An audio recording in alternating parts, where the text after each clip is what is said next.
First thing.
That's right, fade outs. That's not how we roll. John 16:8 I was reading today.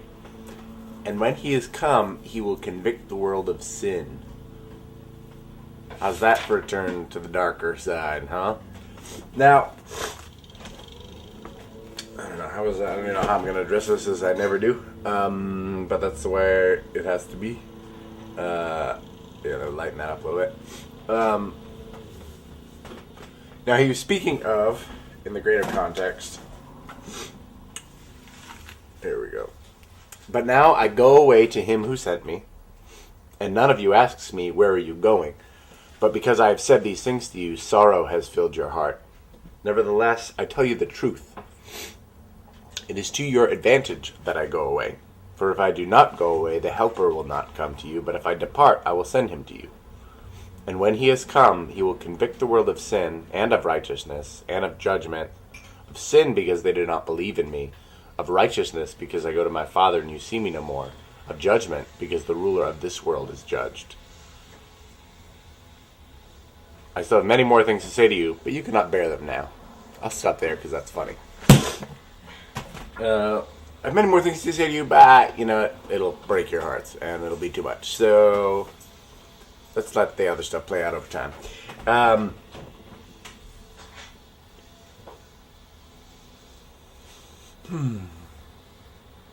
The vital portion of the human condition that I think Christ is illuminating for me here is,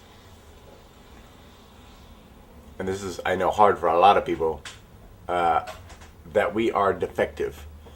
And our defective nature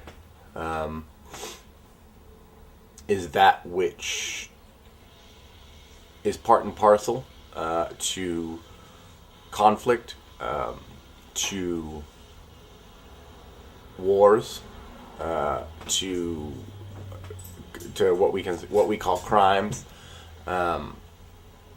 Basically, we have fallen short of our intended purpose, all of us. Some of us in much larger ways, and we've joined groups of other people doing the same things and made quite a hullabaloo of everything.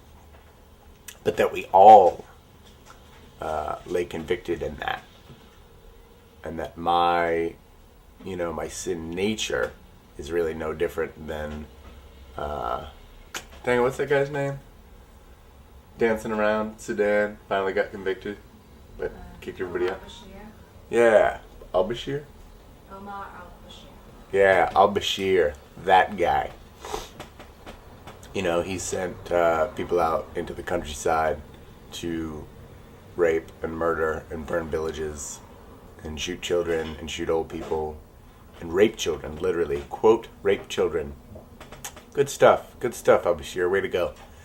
Now that's obviously kind of an extreme example, but it's really not that different from, I truly think, that which we all are. He's basically found a life where his selfish desires have taken him to this extreme, to the point where obviously he's got what he's wanted in every other arena, where normally the rest of us would just be satisfied with, eating a hot meal while people starve, elsewhere, or, driving. Listen, there's certain aspects of selfishness and sin that I think go to the environmental thing. I'm digging way off course, but anyway, this is the essential condition we live in, and it's selfishness and self-reliance to the point where we think we don't need that which is outside of us. And this vaguely relates, and I don't want it to get misconstrued or related to guilt. Now, I think guilt is... I want to separate guilt and like a burdened conscience. To me, guilt is unnecessary, and it's not, at least amongst human beings. Guilt, I think, is what we set with in the eyes of God. I think for me, like when God kind of really showed me what sin was, and it really was almost just a revelatory moment.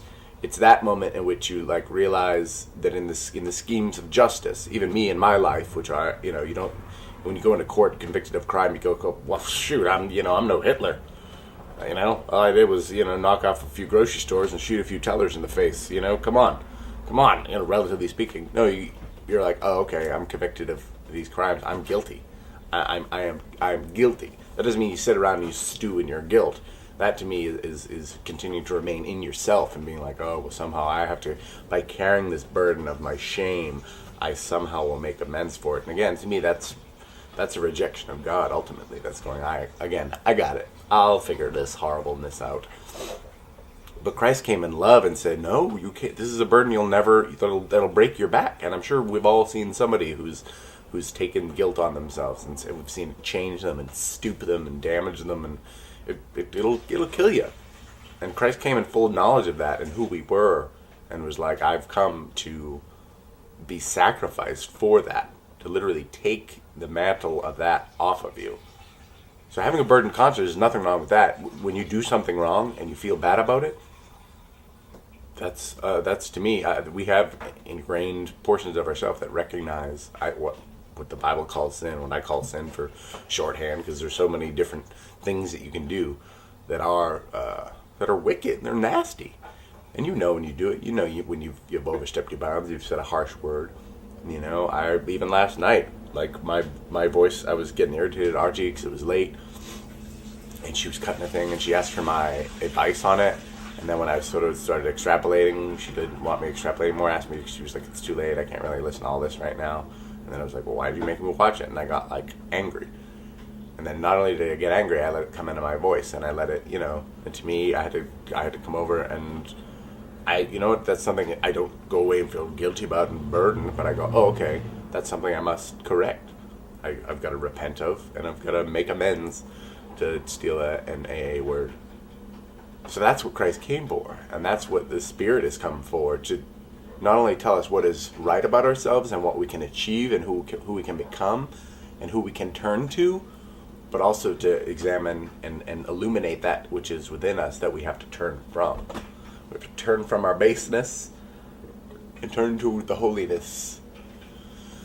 Anyway, that's what I'm on about today. 8 minutes again. Meant to make it shorter. They got preoccupied and caught up. Love you guys. Tell me about guilt. I want to know guilt anecdotes. Tell me a story. Have you ever felt guilty? When did you get rid of it? Is it still burdening you? How's it affected your life? Why did you feel guilty? Why were you not able to correct it to the point where, or what have you had experiences with guilt where guilt have done those things to people? Because I think those are fascinating, and we make many a drama about them. That's it. Love you. Bye.